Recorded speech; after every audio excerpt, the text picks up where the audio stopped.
Herkese merhabalar. Ben Huri. Huri Metek Mutfak'ta. Kanala mutfağıma hoş geldiniz. Uzun süre hiç bozulmadan saklayabileceğiniz mor lahana turşusu tarifi ile geldim. Bir adet yıkanmış mor lahanam var.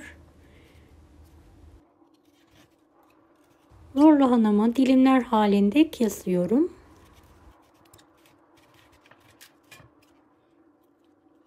Beni hangi ülkeden veya şehirden izliyorsunuz merak ediyorum. Yoruma bildirirseniz sevinirim.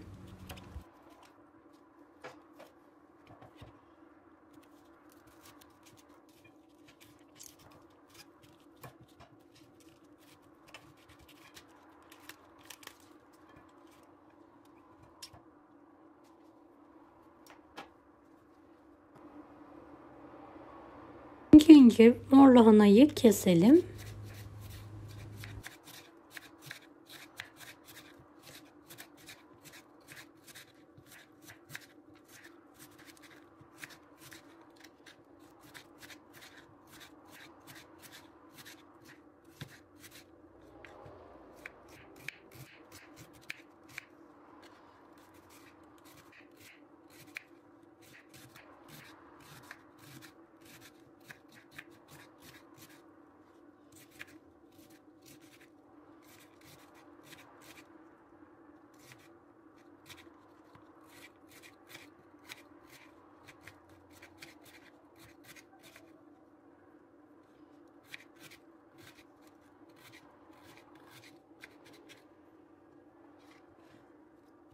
Doğradıklarımı tepsiye alıyorum. Kalanları da ince olacak şekilde doğramaya devam ediyorum.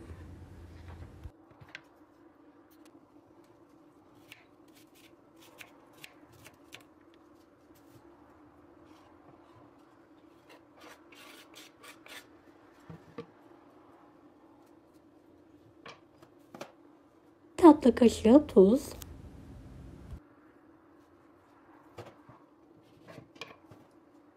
Bir limonun suyunu üzerine sıkalım.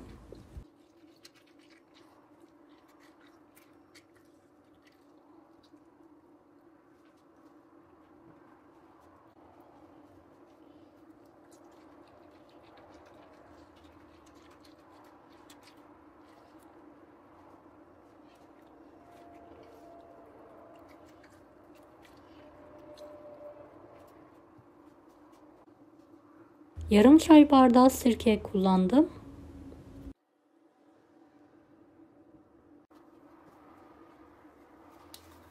Yarım çay bardağı içme suyu.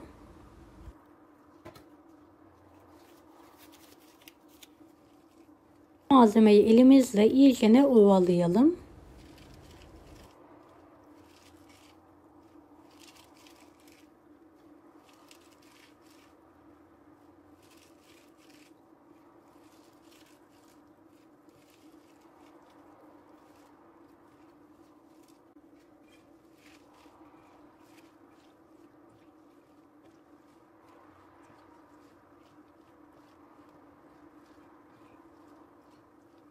Beş 6 dakika ovalamaya devam edelim.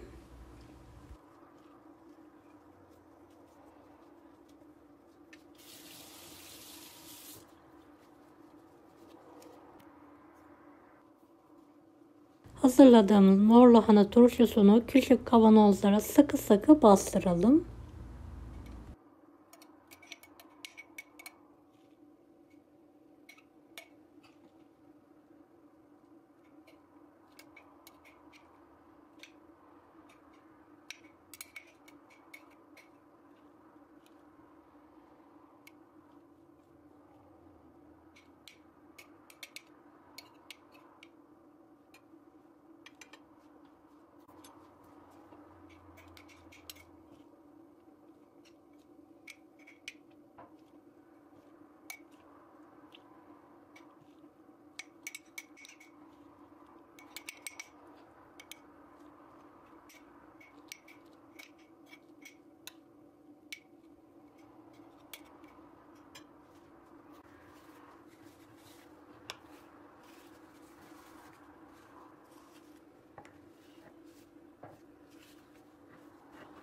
Kenarlarını silerek kapaklarını sıkı bir şekilde kapatalım.